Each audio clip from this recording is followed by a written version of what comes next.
Hi ಸ್ನೇಹಿತರೆ, myself Rudragowda. Hope you all are doing good. ನಿಮಗೆಲ್ಲ ಗೊತ್ತಿರೋ ಹಾಗೆ 8ನೇ ತರಗತಿಯಿಂದ 12ನೇ ತರಗತಿಯ ವ್ಯಾಕರಣವನ್ನು ನಾವು ಅಧ್ಯಯನ ಮಾಡ್ತಾ ಇದ್ದೀವಿ. ಸೊ ಇಲ್ಲಿವರೆಗೆ 8ನೇ ತರಗತಿಯಲ್ಲಿ ಬರ್ತಕ್ಕಂಥ ಎಲ್ಲ ವ್ಯಾಕರಣವನ್ನು ಕವರ್ ಮಾಡಿ ಕೊಟ್ಟಿದ್ದೀನಿ. ನೀವೇನಾದರೂ ಇನ್ನೂ ಅದನ್ನು ನೋಡಿಲ್ಲ ಅಂದರೆ ಕನ್ನಡ ವ್ಯಾಕರಣ ಪ್ಲೇಲಿಸ್ಟ್ಗೆ ಹೋಗಿ ಆ ವಿಡಿಯೋಗಳ ಬೆನಿಫಿಟನ್ನು ಪಡೆದುಕೊಳ್ಬಹುದು. ಇವತ್ತಿನಿಂದ ನಾನು 9ನೇ ತರಗತಿಯ ಕನ್ನಡ ವ್ಯಾಕರಣವನ್ನು ಆರಂಭ ಮಾಡ್ತೀನಿ. ಮೊದಲದಾಗಿ 1ನೇ ಪಾಠದ ಹಿಂದ್ಗಡೆ ಬಂದಿರತಕ್ಕಂಥ ವ್ಯಾಕರಣ ಇವತ್ತಿನ ಎಪಿಸೋಡಲ್ಲಿ ಕವರ್ ಮಾಡ್ತಕ್ಕಂಥದ್ದು. ನೀವೇನಾದರೂ ಫಸ್ಟ್ ಟೈಮ್ ನಮ್ಮ ಚಾನಲ್ಗೆ ಬಂದಿದ್ದರೆ ಚಾನಲ್ನ ಸಬ್ಸ್ಕ್ರೈಬ್ ಮಾಡಿಕೊಳ್ಳಿ, ಹಾಗೆ ನೋಟಿಫಿಕೇಷನ್ಗೋಸ್ಕರ ಬೆಲ್ ಐಕನ್ ಮೇಲೆ ಕ್ಲಿಕ್ ಮಾಡಿ. ಆ್ಯಸ್ ಯೂಶ್ವಲ್ ನಾವು ಮೊದಲು ಪದದ ಅರ್ಥದಿಂದ ಆರಂಭ ಮಾಡ್ತಾ ಹೋಗೋಣ. ಕೆಲವೊಂದಿಷ್ಟು ಇಂಪಾರ್ಟೆಂಟ್ ಪದಗಳನ್ನು ಕೊಟ್ಟಿದ್ದಾರೆ, ಎಕ್ಸಾಮಲ್ಲಿ ಕೇಳೋ ಚಾನ್ಸಸ್ ಇರ್ತದೆ. ಸೊ ನೋಟ್ ಮಾಡ್ತಾ ಹೋಗಿ ನನ್ನ ಜೊತೆಗೆ. ನಾರುಮುಡಿ. ಏನಪ್ಪ ನಾರುಮುಡಿ ಅಂದರೆ ಇದು ಒಂದು ನಾರಿನ ಬಟ್ಟೆ. ಯಾರು ಧರಿಸ್ತಾರೆ ಅಂತ ನೋಡ್ತಾ ಹೋದರೆ ಇದನ್ನು ಸನ್ಯಾಸಿಗಳು ಅಥವಾ ವನವಾಸದಲ್ಲಿರುವವರು ಈ ಒಂದು ಬಟ್ಟೆಯನ್ನು ಧರಿಸ್ತಾರೆ. ಎರಡನೇ ಪದ ವೆರಿ ಇಂಪಾರ್ಟೆಂಟ್, ಕೃಶ ಅಂತ ಕೊಟ್ಟಿದ್ದಾರೆ. ಕೃಶ ಅಂದರೆ ನಿತ್ರಾಣ ಅಥವಾ ಶಕ್ತಿ ಇಲ್ಲದೆ ಆಗಿದಿರುವುದು, ಶಕ್ತಿ ಇಲ್ಲದಾಗುವುದು. ಓಕೆ, ಆಗುವುದು. ಊಟ ಮಾಡದಿರುವ ಕಾರಣ ನನಗೆ ನಿತ್ರಾಣವಾಗಿದೆ, ಶಕ್ತಿ ಇಲ್ಲದಂತಾಗಿದೆ ಅಂತ ಹೇಳ್ತಾರಲ್ಲ ಅದು. ನೆಕ್ಸ್ಟ್ ಸಾವಧಾನ ಅಂತಂದರೆ ನಿಧಾನ, ಗಡಿಬಿಡಿ ಇಲ್ಲದೆ, ಸ್ಲೋ. ಯಾವುದೇ ಒಂದು ಕೆಲಸ ಮಾಡಬೇಕಾದ್ರೆ ನಾವು ಸಾವಧಾನವಾಗಿ ಮಾಡಬೇಕು, ಗಡಿಬಿಡಿ ಮಾಡಬಾರ್ದು. ಅಂದಾಗ ಮಾತ್ರ ನಮಗೆ ಇದಕ್ಕೆ 100% ರಿಸಲ್ಟ್ ಸಿಗ್ತದೆ. ನಾವು ಓದಬೇಕಾದ್ರೂ ಕೂಡ ಸಾವಧಾನವಾಗಿ ಓದಬೇಕು. ಸಿಲೆಬಸ್ ಮುಗಿಸ್ಬೇಕು ಅನ್ನೋ ಕಾರಣಕ್ಕೆ 100% ಸ್ಪೀಡಲ್ಲಿ ಓದಿದರೆ ಸಿಲೆಬಸ್ ಏನೂ ಮುಗಿತದೆ, ಬಟ್ ಅದರೊಳಗಡೆ ನಿಮ್ಗೆ ಎಷ್ಟು ಅರ್ಥ ಆಗಿದೆ ಅನ್ನೋದನ್ನು ನೋಡ್ತಾ ಹೋದರೆ ವೆರಿ ಮಿನಿಮಮ್ ಅಮೌಂಟ್ ಆಗಿರ್ತದೆ ಅಲ್ವಾ. ಸೊ ಅದಕ್ಕೋಸ್ಕರ ನಿಧಾನವಾಗಿ ಓದಿ ಅರ್ಥೈಸಿಕೊಂಡು ಓದ್ತಾ ಇರಬೇಕು ಯಾವಾಗಲೂ. ನೆಕ್ಸ್ಟ್ ಅಮಾತ್ಯ ಅಂತಕ್ಕಂಥ ಪದ ನೋಡಿದರೆ ಮುಖ್ಯ ಸಚಿವ ಅಂಥೇಳಿ. ಇವನ್ ಹಿಸ್ಟ್ರಿಯಲ್ಲಿ ಕೂಡ ನಾವು ಅಮಾತ್ಯರು ಅಂತ ಅಧ್ಯಯನ ಮಾಡ್ತೀವಿ. ಪ್ರತಿಯೊಬ್ಬ ಒಂದು ರಾಜಮನೆತನದ ಆಡಳಿತ ವ್ಯವಸ್ಥೆಯನ್ನು ನೋಡಬೇಕಂತ ಸಮಯದಲ್ಲಿ ಅಮಾತ್ಯರರು ಅಂತ ಹೇಳಿ. ಏನಂಗಂದರೆ ಮುಖ್ಯ ಸಚಿವರು ಅಂದರೆ ಇಂಪಾರ್ಟೆಂಟ್ ಆಗಿರ್ತಕ್ಕಂಥವ್ರು ಅಂತ ಅರ್ಥ ಬರ್ತದೆ. ನೆಕ್ಸ್ಟ್ ಮುಂದಿನ ಪದ ಗೋಪ್ಯ ಅಂದರೆ ರಹಸ್ಯವಾಗಿರ್ತಕ್ಕಂಥದ್ದು, ಗೌಪ್ಯವಾಗಿರ್ತಕ್ಕಂಥದ್ದು. ಓಕೆ, ಆತನು ಆ ಕೊಲೆಯ ರಹಸ್ಯವನ್ನು ಗೌಪ್ಯವಾಗಿ ಇಟ್ಟನು ಅಂದರೆ ರಹಸ್ಯವಾಗಿ ಇಟ್ಟನು, ಯಾರಿಗೂ ಗೊತ್ತಾಗಲಾರದಾಗೆ ಮಾಡಿದ ಅಂತ ಅರ್ಥ. ಪರ್ಯಾಯೋಚಿಸು ಅಂತ ನೋಡಿದರೆ ಚಿಂತಿಸು, ಥಿಂಕಿಂಗ್.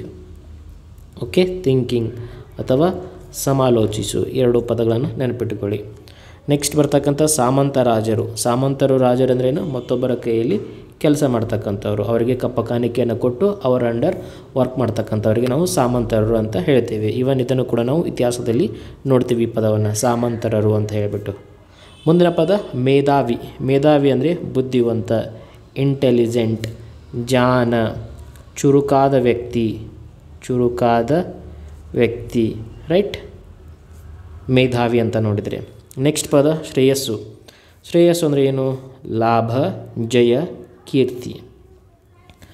ನನ್ನ ಮಗ 10ನೇ ತರಗತಿಯಲ್ಲಿ ಮೊದಲ ರ್ಯಾಂಕ್ ಪಡೆದುಕೊಂಡಿದ್ದಾನೆ, ಅದಕ್ಕೋಸ್ಕರ ನನಗೆ ಶ್ರೇಯಸ್ಸು ಬಂದಿತ್ತು ಅವನಿಂದಾಗಿ, ಕೀರ್ತಿ ಬಂದಿತ್ತು, ರೈಟ್. ಈ ರೀತಿಯಾಗಿ ನೀವು ವಾಕ್ಯಗಳನ್ನು ನೆನಪಿಟ್ಟುಕೊಂಡಾಗ ಈಸಿಲಿ ಐಡೆಂಟಿಫೈ ಮಾಡ್ಬೋದು. ಮುಂದಿನ ಪದ ಅನುಜ. ಅನುಜ ಅಂದರೆ ಸಹೋದರ, ಬ್ರದರ್. ಕಾರ್ಯಾಧ್ಯಕ್ಷ ಅಂದರೆ ಕೆಲಸ ಕಾರ್ಯಗಳಲ್ಲಿ ಪರಿಣಿತ ಹೊಂದಿರತಕ್ಕಂಥ ವ್ಯಕ್ತಿ ಕಾರ್ಯಾಧ್ಯಕ್ಷ ಅಂತೇಳಿ ಕರಿತೀವಿ. ನೆಕ್ಸ್ಟ್ ಪದ ಜ್ಞಾತಿ, ವೆರಿ ಇಂಪಾರ್ಟೆಂಟ್, ಕೇಳಬಹುದು ಇದನ್ನು. ಜ್ಞಾತಿ ಅಂತ ಕೇಳಿದರೆ ಸಂಬಂಧಿಕ, ರಿಲೇಟಿವ್.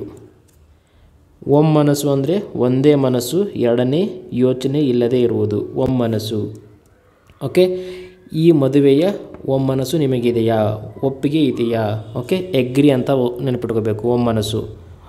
ನೆಕ್ಸ್ಟ್ ಉಪೇಕ್ಷೆ ಅಂತ ಕೇಳಿದರೆ ಉದಾಸೀನ ಅಥವಾ ಕಡೆಗಣನೆ. ನಮ್ಮ ಕರ್ನಾಟಕ ತಂಡದ ಆಟಗಾರನಾಗಿರ್ತಕ್ಕಂಥ KL ರಾಹುಲ್ನನ್ನು ಈ ವರ್ಷದ T20ಯಲ್ಲಿ ಕಡೆಗಣನೆ ಮಾಡಿದ್ದಾರೆ, ಉದಾಸೀನ ಮಾಡಿದ್ದಾರೆ, ಉಪೇಕ್ಷೆ ಮಾಡಿದ್ದಾರೆ. ಅಂದರೆ ಅವ್ರನ್ನ ಟೀಮ್ನಲ್ಲಿ ಆ್ಯಡ್ ಮಾಡಿಕೊಂಡಿಲ್ಲ. ಓಕೆ, 15 ಜನರ ಬಳಗದಲ್ಲಿ ಅವರನ್ನು ಸೇರಿಸ್ಕೊಂಡಿಲ್ಲ, ಕಡೆಗಣನೆ ಮಾಡಿದ್ದಾರೆ ಅವರ ಬ್ಯಾಟಿಂಗನ್ನು ಅಂತ ನೀವು ನೆನಪಿಟ್ಕೋಬೇಕು. ದುರ್ಗ ಅಂದರೆ ಕೋಟೆ. ಚಿತ್ರದುರ್ಗ ಗೊತ್ತಿದೆಯಲ್ಲ, ಚಿತ್ರದುರ್ಗ ಕೋಟೆಗಳಿಂದ ಕೂಡಿರ್ತಕ್ಕಂಥ ಜಾಗ. ಧನುರ್ಧಾರಿ ಅಂದರೆ ಬಿಲ್ಲುಗಳನ್ನು ಹಿಡಿದವ. ಯಾರಿಗೆ ಕರೀತಾರೆ ಧನುರ್ಧಾರಿ ಅಂಥೇಳಿ? ಇತಿಹಾಸದಲ್ಲಿ ಅರ್ಜುನನಿಗೆ ಧನುರ್ಧಾರಿ ಅಂತೇಳಿ ಕರೀತಾರೆ. ಓಕೆ, ಬಿಲ್ಲುಗಳನ್ನು ಹಿಡಿದಿರುವವ. ನಾಸ್ತಿಕ ಬುದ್ಧಿ ಅಂದರೆ ವೇದಗಳನ್ನು, ದೇವರನ್ನು ನಿರಾಕರಿಸಿ ಸ್ವತಂತ್ರವಾಗಿ ವರ್ತಿಸುವುದು, ನಾಸ್ತಿಕ ಬುದ್ಧಿ. ಇಂಗ್ಲೀಷಲ್ಲಿ ಏನಂತಾರೆ ಅದಕ್ಕೆ? ಅಥೀಸ್ಟ್ ಅಂತೇಳಿ ಕರೀತಾರೆ. ಅಥೀಸ್ಟ್ ಅಂದರೆ ನಾಸ್ತಿಕ. ಯಾರನ್ನು ಅಂದರೆ ಪ್ರಮುಖವಾಗಿ ದೇವರನ್ನು ನಂಬದೇ ಇರತಕ್ಕಂಥ ವ್ಯಕ್ತಿಗೆ ನಾವು ಅಥೀಸ್ಟ್ ಅಂತೇಳಿ ಕರಿತೀವಿ. ಮುಂದಿನ ಪದ ಅನವಧಾನ. ಅನವಧಾನ ಅಂದರೆ ಗಮನ ಕೊಡದೇ ಇರೋದು, ಇಂಪಾರ್ಟೆನ್ಸ್ ಕೊಡದೇ ಇರೋದು ಅಥವಾ ಇಗ್ನೋರ್ ಮಾಡೋದು ಅವನಧಾನ ಅಂತ ಹೇಳಿದರೆ ರೈಟ್, ಅನವಧಾನ. ಕನ್ನಡ ಸಂಧಿಗಳು. ಓಕೆ, ಸೊ ನೀವೇನಾದರೂ ನನ್ನ 8ನೇ ತರಗತಿ ವ್ಯಾಕರಣ ನೋಡಿದರೆ ಇದೆಲ್ಲ ಈಸಿ ಆಗ್ತಾ ಇರ್ತದೆ. ನೀವೇನಾದರೂ ನೋಡಿಲ್ಲ ಅಂದರೆ ಕನ್ನಡ ವ್ಯಾಕರಣ ಪ್ಲೇಲಿಸ್ಟ್ಗೆ ಹೋಗಿ 8ನೇ ತರಗತಿಗೆ ಸಂಬಂಧಪಟ್ಟಿರ್ತಕ್ಕಂಥ ಅಷ್ಟು ವ್ಯಾಕರಣ ಅದರಲ್ಲಿ ಕವರ್ ಆಗಿದೆ. ಅದರಲ್ಲಿ ಈ ಸಂಧಿಗಳು, ಸಮಾಸಗಳು ಎಲ್ಲವೂ ಕೂಡ ಹೇಳಿಕೊಟ್ಟಿದ್ದೀನಿ. ಓಕೆ, ಸೊ ಅಗೇನ್ ಇಲ್ಲೂ ಕೂಡ ನಾವು ಲೋಪಸಂಧಿ, ಆಗಮ ಸಂಧಿ, ಆದೇಶ ಸಂಧಿ 3ರ ಬಗ್ಗೆ ಅಧ್ಯಯನ ಮಾಡ್ತಾ ಹೋಗ್ತೀವಿ. ಮೊದಲನೇದಾಗಿ ಲೋಪಸಂಧಿ. ಲೋಪಸಂಧಿ ಅಂದರೆ ಏನು? ಸ್ವರದ ಮುಂದೆ ಸ್ವರವು ಬಂದು ಸಂಧಿಯಾಗುವಾಗ ಪೂರ್ವ ಪದದಲ್ಲಿರುವ ಸ್ವರವು ಅರ್ಥವು ಕೆಡದಿದ್ದ ಪಕ್ಷದಲ್ಲಿ ಮಾತ್ರ ಲೋಪವಾಗಬೇಕು. ಅಂದರೆ ಪೂರ್ವ ಪದದಲ್ಲಿರ್ತಕ್ಕಂಥ ಅಕ್ಷರ ಅರ್ಥ ಕೆಡದಿದ್ದರೆ ಮಾತ್ರ ಲೋಪ ಆಗಬೇಕು. ಅರ್ಥ ಕೆಡ್ತಾ ಇತ್ತಂದರೆ ಲೋಪ ಮಾಡಬಾರದು. ಅಂಥದಕ್ಕೆ ನಾವು ಲೋಪಸಂಧಿ ಅಂತೇಳಿ ಕರಿತೀವಿ. ಎಕ್ಸಾಂಪಲ್ ಬಿಡಿಸಿದ್ರೆ ನಿಮಗೆ ಕಂಪ್ಲೀಟಾಗಿ ಕ್ಲಿಯರ್ ಆಗ್ತದೆ. ಒಂದು ಎಕ್ಸಾಂಪಲ್ ಏನು ಕೊಟ್ಟಿದ್ದಾರೆ ಅವರು? ತುಪ್ಪಳದಂತೆ ಅಂತ ಕೊಟ್ಟಿದ್ದಾರೆ. ಸೊ ಇದನ್ನು ಅವರು ತುಪ್ಪಳದ ಪ್ಲಸ್ ಅಂತೆ ಅಂತ ಬರೆದಿದ್ದಾರೆ. ಮೊದಲನೇ ಪದ ಅಂದರೆ ಪೂರ್ವ ಪದ ತುಪ್ಪಳದ, ಉತ್ತರ ಪದ ಅಂತೆ. ನಮ್ಮ ರೂಲ್ ಏನು ಹೇಳ್ತದೆ? ಲೋಪಸಂಧಿದು ಪೂರ್ವ ಪದದಲ್ಲಿರುವ ಅಕ್ಷರ ಬಿಟ್ಟು ಹೋಗ್ಬೇಕಂತ ಹೇಳ್ತದೆ. ಸೊ ಇಲ್ಲಿ ತುಪ್ಪಳದ ಅ ಅಂತ ಇದೆ, ಉತ್ತರ ಪದದಲ್ಲಿ ಅಲ್ಲೂ ಕೂಡ ಅ ಅಂತ ಇದೆ. ಸಂಧಿ ಕಾರ್ಯ ಆಗುವಾಗ ಯಾವ ಪದಗಳು ಸೇರ್ಕೊಂಡಿದ್ದಾವೆ ಅಂದರೆ ಕೇವಲ ಈ ಅಷ್ಟೇ ಪದಗಳು ಸೇರ್ಕೊಂಡಿದ್ದಾವೆ. ಪೂರ್ವ ಪದದಲ್ಲಿರ್ತಕ್ಕಂಥ ಅಕಾರ ಲೋಪವಾಗಿದೆ ಅಥವಾ ಅಕಾರ ಬಿಟ್ಟು ಹೋಗಿದೆ. ಅದಕ್ಕೋಸ್ಕರ ತುಪ್ಪಳದಂತೆ ಅನ್ನೋದು ಲೋಪಸಂಧಿ. ಇದು ಕ್ಲಿಯರ್ ಆಗಲಿಲ್ಲ ಅಂದರೆ ಈ ಎಕ್ಸಾಂಪಲ್ ನೋಡಿ. ಇವನೊಬ್ಬ ನಿಮಗೆ very much clear cut idea ಕೊಡ್ತದೆ. ಇದನ್ನು ಅವರು ಪೂರ್ವ ಪದ ಇವನು, ಉತ್ತರ ಪದ ಒಬ್ಬ ಅಂತ ಬಿಡಿಸಿ ಬರೆದಿದ್ದಾರೆ. ನಮ್ಮ ಪೂರ್ವ ಪದದಲ್ಲಿರ್ತಕ್ಕಂಥ ಅಕ್ಷರ ಯಾವುದು? ಇವನು. ನು ಅಂದರೆ ಯಾವುದರಿಂದ ರಚಿತವಾಗಿದೆ? ಅದು ನ ಪ್ಲಸ್ ಉ. ಸೊ ಇದರಿಂದ ಪೂರ್ವ ಪದದಲ್ಲಿ ಉ ಬಂತು ಅಂತ ಗೊತ್ತಾಯಿತು. ಉತ್ತರ ಪದದಲ್ಲಿ ಒಬ್ಬ ಅಂದರೆ ಉ ಅಂತ ಗೊತ್ತಾಯಿತು. ಸಂಧಿ ಕಾರ್ಯ ಆಗುವಾಗ ಪೂರ್ವ ಪದ ಏನಾದರೂ ಬಿಟ್ಟು ಹೋಗಿದ್ರೆ ನೋಡೋಣ. ಇವನು ಪ್ಲಸ್ ಒಬ್ಬ, ಇವನೊಬ್ಬ ಅಂತ ಕೊಟ್ಟಿದ್ದಾರನ, ಇವನೊಬ್ಬ ಅಂತ ಕೊಟ್ಟಿದ್ದಾರೆ ಅವರು. ಎಸ್, ಇವನೊಬ್ಬ ಅಂತ ಕೊಟ್ಟಿದ್ದಾರೆ. ಅಂದರೆ ಯಾವೆಲ್ಲ ಪದಗಳು ಕೂಡ್ಕೊಂಡಿದ್ದಾವೆ ಅಲ್ಲಿ? ಈ ಪದಗಳು ಮಾತ್ರ ಕೂಡ್ಕೊಂಡಿದ್ದಾವ. ಅಲ್ಲಿ ಉ ಅನ್ನೋದು ಬಿಟ್ಟು ಹೋಗಿದೆ ಅಥವಾ ಊಕಾರ ಲೋಪವಾಗಿದೆ. ರೈಟ್, ಪೂರ್ವ ಪದದಲ್ಲಿ ಇರ್ತಕ್ಕಂಥದ್ದು ಕಾಣಿಸ್ತಾ ಇಲ್ಲ ನಮಗೆ. ಟೋಟಲಾಗಿ ಇವನೊಬ್ಬ ಅಂತ ನೋಡಿದಾಗ ಉ ಅಂತಕ್ಕಂಥದ್ದು ಕಾಣಿಸಿದ್ರೆ ಅದಕ್ಕೆ ನಾವು ಲೋಪಸಂಧಿ ಅಂತ ಇರಲಿಲ್ಲ. ಸೊ ಅದು ಕಾಣಿಸ್ತಾ ಇಲ್ಲ, ಅದಕ್ಕೋಸ್ಕರ ಅದು ಲೋಪಸಂಧಿ. ಸೊ ಅದೇ ರೀತಿಯಾಗಿ ಎರಡನೇ ಒಂದು ಎಕ್ಸಾಂಪಲ್ ಏನು ಕೊಟ್ಟಿದ್ದಾರೆ? ಅಲ್ಲಿದ್ದೇನೆ, ಅಲ್ಲಿ ಪ್ಲಸ್ ಇದ್ದೇನೆ. ಪೂರ್ವ ಪದದಲ್ಲಿ ಈಕಾರ, ಉತ್ತರ ಪದದಲ್ಲಿ ಕೂಡ ಈಕಾರ. ಸಂಧಿ ಆಗುವಾಗ ಕೇವಲ ಇವಷ್ಟೇ ಪದಗಳು ಕೂಡ್ಕೊಂಡ್ಬಿಟ್ಟಿದ್ದಾವೆ. ಇದು ಬಿಟ್ಟು ಹೋಗ್ಯದ. ಸೊ ಅದಕ್ಕೋಸ್ಕರ ಇದು ಲೋಪಸಂಧಿ. ಮತ್ತೊಂದು ಎಕ್ಸಾಂಪಲ್ ಬೆಳ್ಳಗಾಗಿ. ಬೆಳ್ಳಗೆ ಪ್ಲಸ್ ಆಗಿ. ಹೋಪ್ ನಿಮ್ಗೆ ಕ್ಲಿಯರ್ ಆಗ್ತಾ ಇರ್ತದೆ. ನಿಮ್ಮ ಜೊತೆ ಪ್ರಾಕ್ಟೀಸ್ ಮಾಡ್ತಾ ಹೋಗಿ. ಬೆಳ್ಳಗೆ ಏಕಾರ, ಆಗಿ ಆಕಾರ. ಸಂಧಿ ಆದಾಗ ಯಾವೆಲ್ಲ ಕೂಡ್ಕೊಂಡಿದ್ದಾವ? ಬೆಳ್ಳಗಾಗಿ ಅಂತ ಕೊಟ್ಟಿದ್ದಾರೆ ಅವರು. ಬೆಳ್ಳಗೇಗಿ ಅಂದಿದ್ರೆ ನಾವು ಲೋಪಸಂಧಿ ಅಂತ ಇರಲಿಲ್ಲ, ಬೆಳ್ಳಗಾಗಿ ಅಂತ ಇದ್ದೀವಿ. ಅಂದರೆ ಇಷ್ಟೇ ಅಕ್ಷರಗಳು ಕೂಡ್ಕೊಂಡಿದ್ದಾವಲ್ಲಿ. ಈ ಎ ಅಂತಕ್ಕಂಥದ್ದು ಬಿಟ್ಟು ಹೋಗಿದೆ, ಏಕಾರ ಲೋಪವಾಗಿದೆ. ಸೊ ಬೆಳಗಾಗಿ ಲೋಪಸಂಧಿಗೆ ಉದಾಹರಣೆ. ಗೊತ್ತಾಯ್ತಲ್ಲ ಯಾವ ರೀತಿ ಐಡೆಂಟಿಫೈ ಮಾಡಬೇಕಂತ. ನೆಕ್ಸ್ಟ್ ಬರ್ತಕ್ಕಂಥದ್ದು ಆಗಮ ಸಂಧಿ. ಆಗಮ ಸಂಧಿ ಅಂದ್ರೇನು? ಹೆಸರೇ ಸೂಚಿಸುವಂತೆ ಅಲ್ಲಿ ಆಗಮ ಆಗ್ತದೆ. ಏನು ಆಗಮ ಆಗ್ತದೆ? ವಕಾರ ಅಥವಾ ಯಕಾರ ಆಗಮ ಆಗ್ತದೆ. Very important. ಇವೆರಡನ್ನು ಬಿಟ್ಟು ಬೇರೆ ಏನೂ ಆಗೋದೇ ಇಲ್ಲ. ಯಕಾರ ಅಥವಾ ವಕಾರ ಇವು ಬಂತಂದರೆ ನಾವು ಆಗಮ ಅಂತ ಹೇಳಬೇಕು. ಡೆಫಿನೇಷನ್ ಕೂಡ ಅದ ಕೊಟ್ಟಿದ್ದಾರೆ ನೋಡಿ ಇಲ್ಲಿ. ಸ್ವರದ ಮುಂದೆ ಸ್ವರವು ಬಂದು ಸಂಧಿಯಾಗುವಾಗ ಪೂರ್ವ ಪದದ ಕೊನೆಯ ಸ್ವರ ಹಾಗೂ ಉತ್ತರ ಪದದ ಮೊದಲ ಸ್ವರಗಳ ಮಧ್ಯೆ ಯಕಾರ ಅಥವಾ ವಕಾರ ಬರಬೇಕು ಅಂದಾಗ ಅದು ಆಗಮ ಸಂಧಿ. ಎಕ್ಸಾಂಪಲ್ ನೋಡೋಣ, ಕ್ಲಿಯರ್ ಆಗ್ತದೆ. ಹಳ್ಳಿಯಲ್ಲಿ, ಹಳ್ಳಿ ಪ್ಲಸ್ ಅಲ್ಲಿ. ಹಳ್ಳಿ ಅನ್ನೋದೇನು? ಪೂರ್ವ ಪದ, ಅಲ್ಲಿ ಉತ್ತರ ಪದ. ಪೂರ್ವ ಪದದಲ್ಲಿ ಕೊನೆಗೆ ಏನು ಬರ್ತಾ ಇದೆ? ಹಳ್ಳಿ ಈ ಬರ್ತಾ ಇದೆ. ಉತ್ತರ ಪದದ ಮೊದಲಲ್ಲಿ ಅಲ್ಲಿ ಬರ್ತಾ ಇದೆ. ಸಂಧಿ ಆಗುವಾಗ ಏನಾಗ್ತಾ ಇದೆ? ಹಳ್ಳಿಯಲ್ಲಿ ಯಕಾರ ಬರ್ತಾ ಇದೆ. ಸೊ ಈ ಹಳ್ಳಿಯಲ್ಲಿ ಅಂತಕ್ಕಂಥ ಪದ ಗಮನಿಸಿದರೆ ಅಲ್ಲಿ ಈನು ಸಿಗ್ತದೆ, ಅನು ಸಿಗ್ತದೆ, ಹೊಸದಾಗಿ ಒಂದು ಅಕ್ಷರ ಏನು ಬಂದಿರೋದು ಸಿಗ್ತದೆ. ಸೊ ಯಕಾರ ಆಗಮ ಆಗಿರೋಕ್ಕೋಸ್ಕರ ಇದು ಯಕಾರ ಆಗಮ ಸಂಧಿ. ಓಕೆ, ಹಳ್ಳಿಯಲ್ಲಿ ಆಗಮ ಸಂಧಿ. ನೆಕ್ಸ್ಟ್ ಭಾವನೆಯುಂಟಾಯಿತು. ಇದನ್ನು ಭಾವನೆ ಪ್ಲಸ್ ಉಂಟಾಯಿತು. ಭಾವನೆ ಏಕಾರ, ಉಂಟಾಯಿತು ಊಕಾರ. ಸಂಧಿ ಆಗುವಾಗ ಭಾವನೆಯುಂಟಾಯಿತು ಯಕಾರ. ಸಂಧಿ ಆಗುವಾಗ ಯ ಅನ್ನೋದು ಆಗಮಗೊಂಡಿದೆ. ಸೊ ಇದು ಕೂಡ ಆಗಮ ಸಂಧಿ. ಗುರುವನ್ನು, ಗುರು ಉ ಇದೆ, ಅನ್ನು ಅ ಇದೆ, ಸಂಧಿ ಆಗುವಾಗ ಗುರುವನ್ನು, ವಕಾರ ಆಗಮಗೊಂಡಿದೆ. ಗುರುವನ್ನು ಪದ ಗಮನಿಸಿ, ಗುರು ಊನು ಅದ, ವನ್ನು ವ ಒಳಗಡೆ ಅನು ಅದ, ಬಟ್ ಹೊಸದಾಗಿ ವಕಾರ ಆಗಮನೂ ಆಗ್ಯದ. ರೈಟ್. ಸೊ ಎಲ್ಲವೂ ಸಿಗ್ತಾ ಇದೆ. ಇದಿರ್ತಕ್ಕಂಥ ಅಕ್ಷರಗಳು ಇದ್ದಾವೆ, ಮತ್ತೊಂದು ಅಕ್ಷರ ಬಂದು ಸೇರ್ಕೊಂಡೋದು ಅದ, ಅದಕ್ಕೋಸ್ಕರ ಇದು ಕೂಡ ಏನು ಆಗಮ ಸಂಧಿ. ಕೊನೆಯದಾಗಿ ಬರ್ತಕ್ಕಂಥ ಎಕ್ಸಾಂಪಲ್ ಸ್ವಾರಸ್ಯವಿಲ್ಲ. ಇದನ್ನು ಸ್ವಾರಸ್ಯ ಪ್ಲಸ್ ಇಲ್ಲ ಅಂತ ಬಿಡಿಸಿ ಬರೆದಿದ್ದಾರೆ. ಸೊ ಇದನ್ನು ಬಿಡಿಸಲ್ಲ, ಜಸ್ಟ್ ಇಲ್ಲಿರ್ತಕ್ಕಂಥ ವ ಎಂಬ ಅಕ್ಷರ ನೋಡಿಬಿಟ್ಟೆ ಹೇಳ್ಬೋದು ನಾವು ಆಗಮ ಸಂಧಿ ಅಂತ. ಓಕೆ, ವ ಅಥವಾ ಯ ಬಂದರೆ 99% ಅದೇನಾಗಿರ್ತದೆ, ಆಗಮ ಸಂಧಿ ಆಗಿರ್ತದೆ. Keep this point in your mind. Okay, next ಮುಂದಿನ ಸಂಧಿ ಆದೇಶಿ ಸಂಧಿ. ಓಕೆ, ಸೊ ಎರಡು ಕ್ಲಿಯರ್ ಆಯಿತು ಇಲ್ಲಿ ತನಕ. ನಮಗೆ ಲೋಪ ಕ್ಲಿಯರ್ ಆಯಿತು, ಆಗಮ ಕ್ಲಿಯರ್ ಆಯಿತು. ಇವಾಗ ಆದೇಶಿ ಸಂಧಿ. ಆದೇಶಿ ಸಂಧಿ ಟ್ರಿಕ್ ಏನು ಅಥವಾ ಫಾರ್ಮುಲಾ ಏನು? Let my right here. ಉತ್ತರ ಪದದಲ್ಲಿರ್ತಕ್ಕಂಥ ಕ ತ ಪಗಳಿಗೆ ಗ ದ ಬ ಅಥವಾ ಪ ಬ ಮಗಳಿಗೆ ವಕಾರವು ಆದೇಶವಾಗಿ ಬಂದರೆ ಅದು ಆದೇಶ ಸಂಧಿ. ಯಾವುದೇ ಒಂದು ಪದವನ್ನು ಕೊಟ್ಟಾಗ, ಓಕೆ, ಅದರಲ್ಲಿ ಎರಡು ಕೂಡ್ಕೊಂಡಿರ್ತಾವೆ, ಒಂದು ಪೂರ್ವ ಪದ ಮತ್ತು ಉತ್ತರ ಪದ ಅಂತೇಳಿ. ಓಕೆ, ನಾಟ್ ಓನ್ಲಿ ಫಾರ್ ಆದೇಶ ಸಂಧಿ, ಯಾವುದೇ ಸಂಧಿಯನ್ನು ಕೊಟ್ಟಾಗೂ ನಾವು ಅದೇ ರೀತಿ ಬಿಡಿಸಿ ಬರಬೇಕು, ಪೂರ್ವ ಪದ ಉತ್ತರ ಪದ ಅಂತೇಳಿ.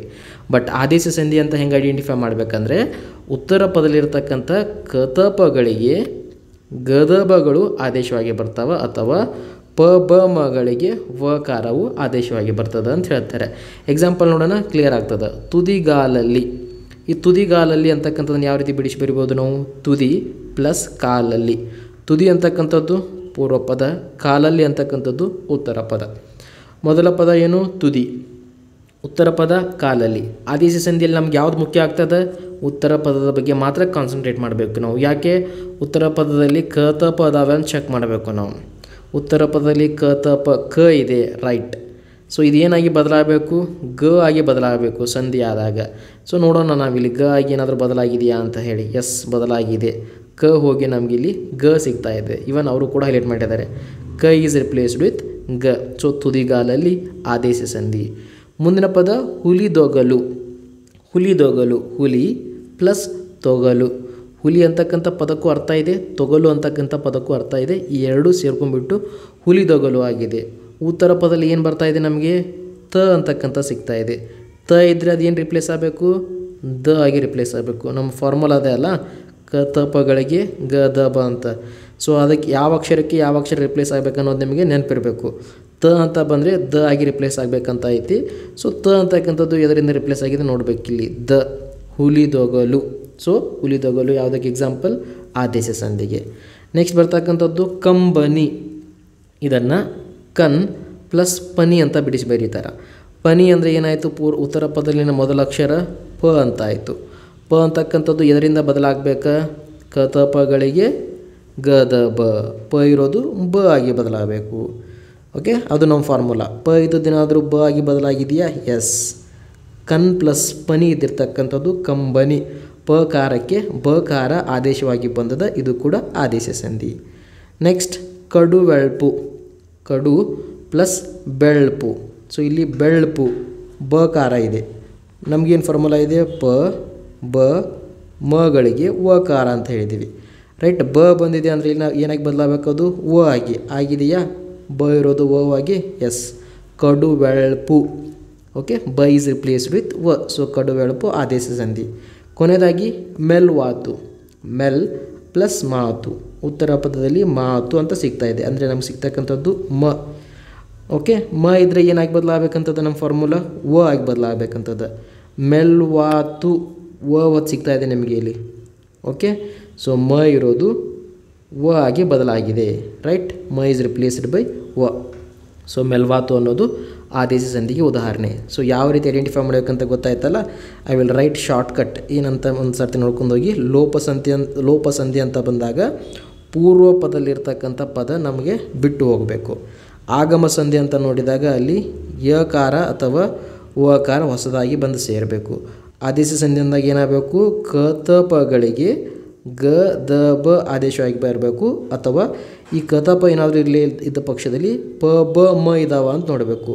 ಸೊ ಸೊ ಈ ಅಕ್ಷರಗಳು ಬಂದಿದ್ದರೆ ಸಂಧಿ ಆಗಬೇಕಂತ ಸಮಯದಲ್ಲಿ ವಕಾರ ಆಗಿ ಬದಲಾಗಬೇಕು. ಸೊ ಈ ಮೂರನ್ನು ನೀವು ನೆನಪಿಡಬೇಕು. ಎಕ್ಸಾಮಲ್ಲಿ ಸ್ಪೆಸಿಫಿಕಲಿ ಈ ಆದೇಶ ಸಂಧಿ ಮೇಲೆ ರಿಪೀಟೆಡ್ ಆಗಿ ಪ್ರಶ್ನೆಯನ್ನು ಕೇಳ್ತಾ ಇರ್ತಾರೆ. ಸೊ ಆ ಸಾಧ್ಯವಾದಷ್ಟು ಎಕ್ಸಾಂಪಲ್ಸ್ಗಳನ್ನು ಸಾಲ್ವ್ ಮಾಡಿ ಈ ಟ್ರಿಕನ್ನು ನೀವು ನೆನಪಿಟ್ಕೋಬೇಕು. ಸೊ ಇದಿಷ್ಟು ಮಾಹಿತಿ ಅವರು ಸಂಧಿಗಳ ಬಗ್ಗೆ ಕೊಟ್ಟಿರ್ತಕ್ಕಂಥದ್ದು. ಅದಾದ ನಂತರ ಅಲ್ಲಿ ನಮ್ಗೆ ಕಾಣಸಿಗ್ತಕ್ಕಂಥದ್ದು ಯಾವುದಪ್ಪ ಅಂತ ನೋಡಿದರೆ ಸಮಾಸಗಳು. ಓಕೆ, 1ನೇ ಪಾಠದ ಹಿಂದಗಡೆ ಸಮಾಸಗಳ ಬಗ್ಗೆ ನಾವು ನೋಡ್ತೀವಿ. ಮೊದಲು ಸಮಾಸ ಅಂದರೆ ಏನಪ್ಪ?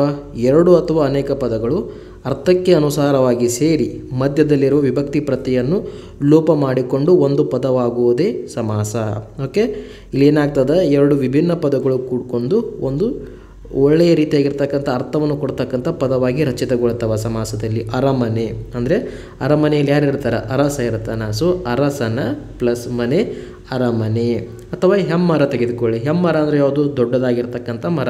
ಅದನ್ನು ಯಾವ ರೀತಿ ಕೂಡಿಸಿ ಬರಿಬೋದು ನಾವು? ಹಿರಿದು ಪ್ಲಸ್ ಮರ ಹೆಮ್ಮರ ಅಂದರೆ ದೊಡ್ಡದಾಗಿರ್ತಕ್ಕಂಥ ಮರವನ್ನು ಹೆಮ್ಮರ ಅಂತೇಳಿ ಕರಿತೀವಿ. ಸೊ ಈ ರೀತಿಯಾಗಿ ಎರಡು ಅಥವಾ ಅನೇಕ ಪದಗಳು ಅರ್ಥಕ್ಕೆ ಅನುಸಾರವಾಗಿ ಸೇರಿಕೊಂಡಾಗ ಅದನ್ನು ನಾವೇನಂತೇಳಿ ಕರಿತೀವಿ? ಸಮಾಸ. ಸೊ ಇಲ್ಲಿ ಕೂಡ ನಮಗೆ ಪೂರ್ವ ಪದ ಅಂತ ಇರ್ತದೆ, ಉತ್ತರ ಪದ ಅಂತ ಕೂಡ ಇರ್ತದೆ. ಸೊ ಈ ರೀತಿಯಾಗಿ ಸಮಾಸದಲ್ಲಿ ಬರುವ ಮೊದಲನೇ ಪದವನ್ನು ಪೂರ್ವ ಪದವೆಂದು, ಎರಡನೇ ಪದವನ್ನು ಉತ್ತರ ಪದವೆಂದು ಕರೆಯಲಾಗುವುದು. ಸಮಸ್ತ ಪದಗಳನ್ನು ಬಿಡಿಸಿ ಬರೆಯುವುದಕ್ಕೆ ವಿಗ್ರಹ ವಾಕ್ಯವೆಂದು ಕರೆಯುತ್ತಾರೆ. ಏನಪ್ಪ ವಿಗ್ರಹ ವಾಕ್ಯ ಅಂದರೆ?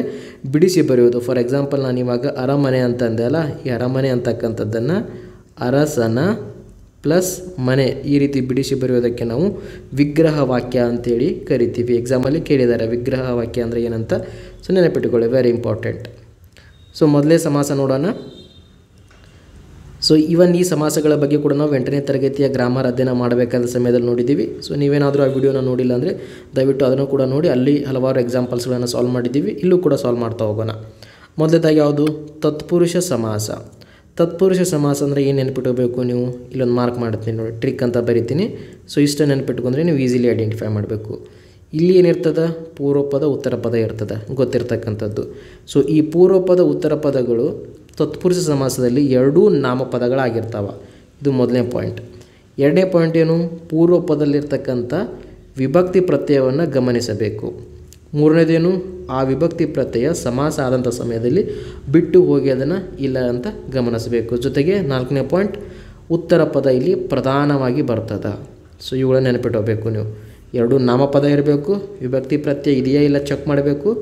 ಸಮಾಸ ಆದಾಗ ಆ ವಿಭಕ್ತಿ ಪ್ರತ್ಯಯ ಬಿಟ್ಟು ಹೋಗಿದೆ ಅಥವಾ ಇಲ್ಲ ಅನ್ನೋದನ್ನು ಗಮನಿಸಬೇಕು. ಉತ್ತರ ಪದದ ಅರ್ಥ ಪ್ರಧಾನವಾಗಿದೆ ಇಲ್ಲ ಚೆಕ್ ಮಾಡಬೇಕು. ಎಕ್ಸಾಂಪಲ್ ನೋಡೋಣ, ಕ್ಲಿಯರ್ ಆಗುತ್ತೆ. ಕನ್ಗುರುಡ. ಕನುಗುರುಡ ಅಂತ ಕೊಟ್ಟಿದ್ದಾರೆ. ಇದು ಯಾವ ಸಮಾಸ ಅಂತ ಹೇಳ್ತಾರೆ ಅವರು? ತತ್ಪುರುಷ ಸಮಾಸ. ಯಾಕೆ ತತ್ಪುರುಷ ಸಮಾಸ? ಸೊ ನಮ್ಮ ರೂಲ್ಸನ್ನು ಚೆಕ್ ಮಾಡ್ತಾ ಹೋಗೋಣ, ಸ್ಯಾಟಿಸ್ಫೈ ಆಗ್ತದೆ ಇಲ್ಲ ಅಂತ. ಸೊ ಕ್ಲಿಯರ್ ಆಗ್ತದೆ. ಅವರಿದನ್ನು ಕಣ್ಣಿನಿಂದ ಪ್ಲಸ್ ಕುರುಡ ಅಂತ ಬರೆದಿದ್ದಾರೆ. ಸೊ ಮೊದಲೇ ಪದ ಏನು? ನಮ್ಮ ಮೊದಲೇ ಟ್ರಿಕ್ ಏನು? ಬಿಡಿಸಿ ಬರೆಯೋದು. ಸೊ ಅದು ಸಕ್ಸಸ್ ಆಯಿತು. ಎರಡನೇದೇನು? ಎರಡು ನಾಮಪದ ಇದಾವ ಇಲ್ಲ ಚೆಕ್ ಮಾಡಬೇಕು. ಪೂರ್ವ ಪದ ಕಣ್ಣು, ಹೌದು ನಾಮಪದ. ಕುರುಡ ಇದು ಕೂಡ ನಾಮಪದ. ಸೊ ಅದು ಕ್ಲಿಯರ್ ಆಯಿತು. ಮೂರನೇದೇನು? ವಿಭಕ್ತಿ ಪ್ರತ್ಯಯ ಇದೆಯಾ ಇಲ್ಲ ಚೆಕ್ ಮಾಡಬೇಕು. ಕಣ್ಣಿನಿಂದ ಪೂರ್ವ ಪದದಲ್ಲಿ ಇಂದ ಅಂತಕ್ಕಂಥ ವಿಭಕ್ತಿ ಪ್ರತ್ಯಯ ಬಂದಿದೆ. ಇಂದ ಅಂದರೆ ಏನು? ಇದು ತೃತೀಯ ವಿಭಕ್ತಿ ಪ್ರತ್ಯಯ. ಸೊ ಅದು ಕೂಡ ಸ್ಯಾಟಿಸ್ಫೈ ಆಯಿತು. ನಾಲ್ಕನೇದೇನು? ಅದೇನಾದರೂ ಬಿಟ್ಟು ಹೋಗ್ತದನ ಸಮಾಸ ಆದಂಥ ಸಮಯದಲ್ಲಿ? ಕಣ್ಣುಗುರುಡ ಅಂತಕ್ಕಂಥ ಪದ ಗಮನಿಸಿದಾಗ ಇಂದ ಅಂತಕ್ಕಂಥದ್ದು ನಿಮಗೆ ಎಲ್ಲಿ ಸಿಗೋದೇ ಇಲ್ಲ. It means what? 4ನೇ ರೂಲ್ ಕೂಡ ಸ್ಯಾಟಿಸ್ಫೈ ಆಯಿತು, ಅದು ಬಿಟ್ಟು ಹೋಗಿದೆ ಅಂತ. ಸೊ ಕೊನೆಯದಾಗಿ ಉಳಿದಿರೋದು ಯಾವುದು? 5ನೇದ್ದು. ಯಾವುದು ಪ್ರಧಾನವಾಗಿರ್ಬೇಕಂತ ಹೇಳಿದ್ದೀವಿ ನಾವು? ಉತ್ತರ ಪದ. ಈ ಕಣ್ಣಿನಿಂದ ಪ್ಲಸ್ ಕುರುಡ ಅಂತ ನೋಡಿದಾಗ ಕುರುಡ ಅನ್ನೋದು ನಮಗೆ ಮುಖ್ಯವಾಗಿ ಕಂಡು ಬರ್ತದೆ ಈ ವಾಕ್ಯದಲ್ಲಿ. ಸೊ ಅದು ಕೂಡ ಸ್ಯಾಟಿಸ್ಫೈ ಆಯಿತು. ಕನುಗುರುಡ ಅಂತಕ್ಕಂಥದ್ದು ತತ್ಪುರುಷ ಸಮಾಸಕ್ಕೆ ಎಕ್ಸಾಂಪಲ್. ಕ್ಲಿಯರ್ ಆಯ್ತಲ್ಲ? ಸೊ ನಾನು ಹೇಳ್ತಕ್ಕಂಥ ಆ ಟ್ರಿಕ್ಸನ್ನು ನೆನಪಿಟ್ಕೊಂಡ್ರೆ ಸಾಕು ನೀವು. ನೆಕ್ಸ್ಟ್ ಬೆಟ್ಟದಾವರೆ. ಇದನ್ನು ಯಾವ ರೀತಿ ಬಿಡಿಸಿ ಬರೆದಿದ್ದಾರೆ? ಬೆಟ್ಟದ ಪ್ಲಸ್ ತಾವರೆ. ನೆಕ್ಸ್ಟ್ ಪಾಯಿಂಟ್, ಬೆಟ್ಟದ ನಾಮಪದ ಸರಿಯಾಗಿದೆ, ತಾವರೆ ನಾಮಪದ ಅದು ಕೂಡ ಸರಿಯಾಗಿದೆ.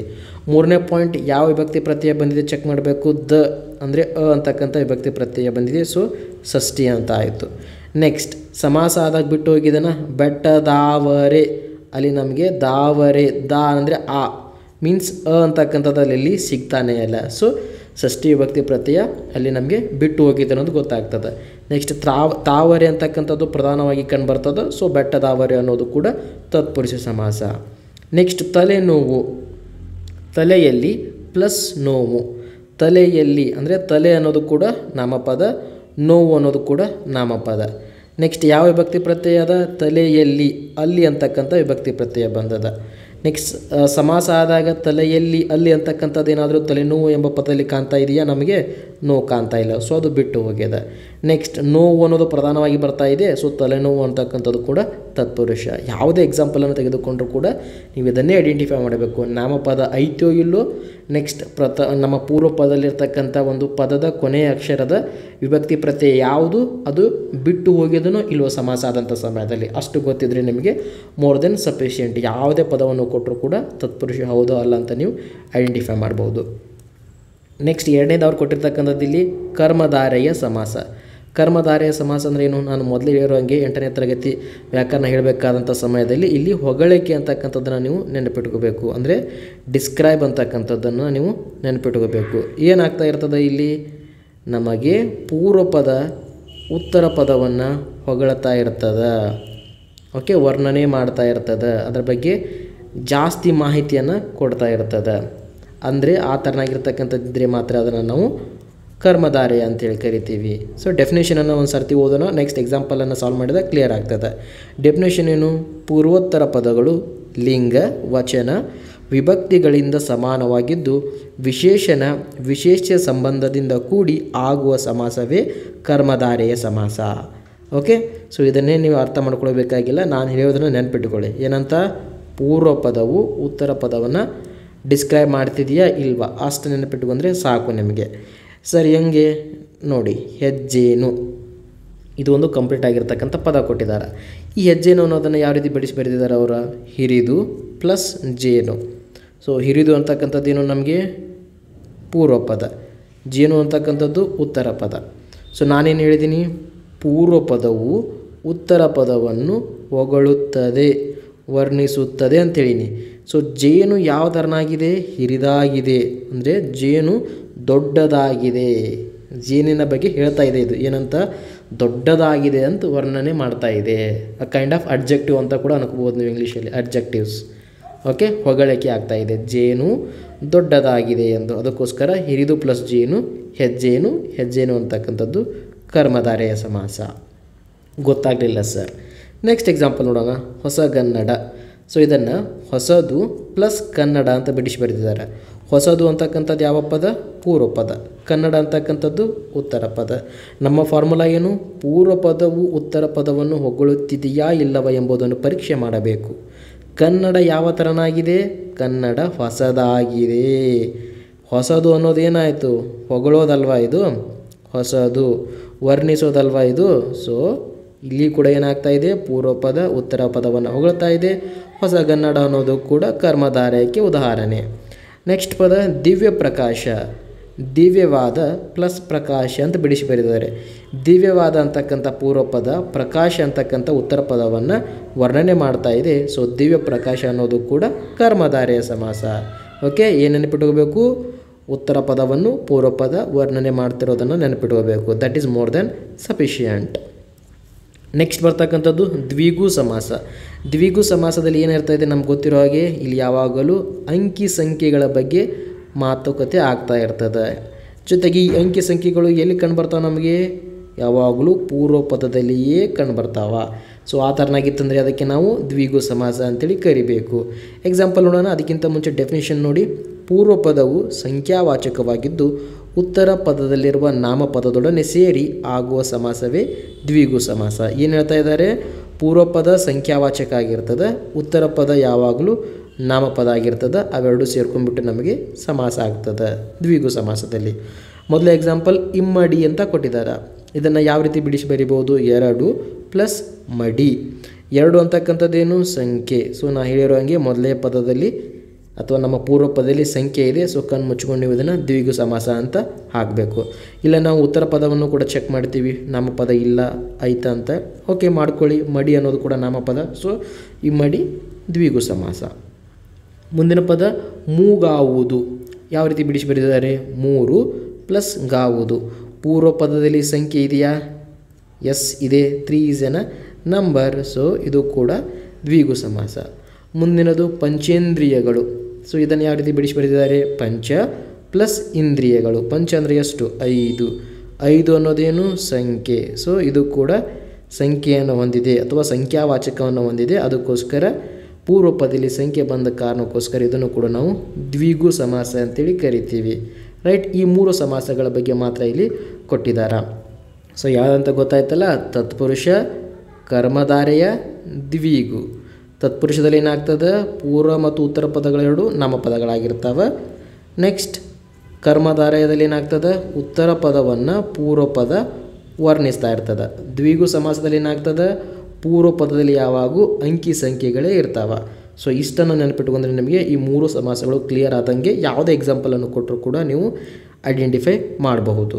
ಓಕೆ, ಸೊ ಇಲ್ಲಿ ಕೆಲವೊಂದಿಷ್ಟು ಸಂಧಿಗಳನ್ನು ಬಿಡಿಸಿ ಬರೀಲಿಕ್ಕೆ ಕೊಟ್ಟಿದ್ದಾರೆ, ಅದನ್ನು ನೋಡ್ತಾ ಹೋಗೋಣ. ಕೊಟ್ಟಿರುವ ಪದಗಳನ್ನು ಬಿಡಿಸಿ ಬರೆಯಿರಿ. ಮೊದಲ ಪದ ಏನು ಕೊಟ್ಟಿದ್ದಾರೆ, ಪಾತ್ರವನ್ನು. ಪಾತ್ರವನ್ನು. ಸೊ ಯಾವ ರೀತಿ ಬಿಡಿಸಿ ಬರೆಯೋದು ಇದನ್ನು, ಪಾತ್ರ ಪ್ಲಸ್ ಅನ್ನು. ಸೊ ಇಲ್ಲಿ ಏನು ಸಿಗ್ತಾ ಇದೆ, ಇಲ್ಲಿಯೂ ಕೂಡ ಪಾತ್ರ ಸಿಗ್ತಾ ಇದೆ. ಬಟ್ ಸಂಧಿ ಕಾರ್ಯ ಆದಾಗ ಏನಾಗಿದೆ, ಯಾವುದಾದ್ರೂ ಪದ ಬಿಟ್ಟು ಹೋಗಿದ್ದಾನ ಅಥವಾ ಹೊಸದಾಗಿ ಬಂದಿದ್ದಾನ.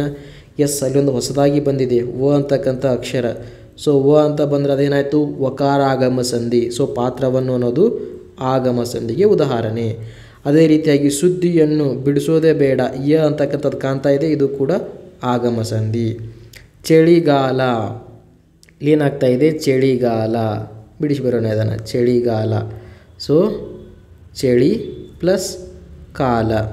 ಸೊ ಇಲ್ಲಿ ಉತ್ತರ ಪದ ಇರ್ತಕ್ಕಂಥ ಪದಗಳನ್ನು ಅಕ್ಷರನ ಗಮನಿಸಿ. ಕತಪಗಳಿಗೆ ಗದಪ ಏನಾದರೂ ಬಂದಿದ್ದನ್ನು ಚೆಕ್ ಮಾಡೋಣ. ಫಸ್ಟ್ ನಾವು ಕ ಅಂತ ಬರ್ತಾ ಇದೆ, ಕ ಇರೋದೇನಾದರೂ ಗ ಅಂತ ಬದಲಾಗಿದೆಯಾ? ಎಸ್, ಕ ಈಸ್ ರಿಪ್ಲೇಸ್ಡ್ ವಿತ್ ಗ.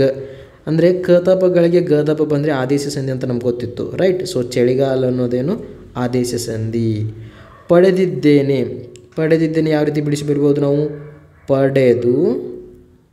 ಪಡೆದು ಪ್ಲಸ್ ಇದ್ದೇನೆ. ಇಲ್ಲಿ ಊಕಾರ, ಇಲ್ಲಿ ಈಕಾರ. ಸಂಧಿ ಕಾರ್ಯ ಆದಾಗ ಪಡೆದಿದ್ದೇನೆ ಇವು ಅಷ್ಟೇ ಕಾಣಿಸ್ತಾ ಇದೆ ನಮಗೆ. ಸೊ ಉತ್ತರ ಪದ ಪೂರ್ವ ಪದ ಇರ್ತಕ್ಕಂಥ ಅನ್ನೋದು ಬಿಟ್ಟು ಹೋಗ್ತಾ ಇದೆ. ಸೊ ಪಡೆದಿದ್ದೇನೆ ಅಂತಕ್ಕಂಥದ್ದು ಲೋಪಸಂಧಿಗೆ ಉದಾಹರಣೆ.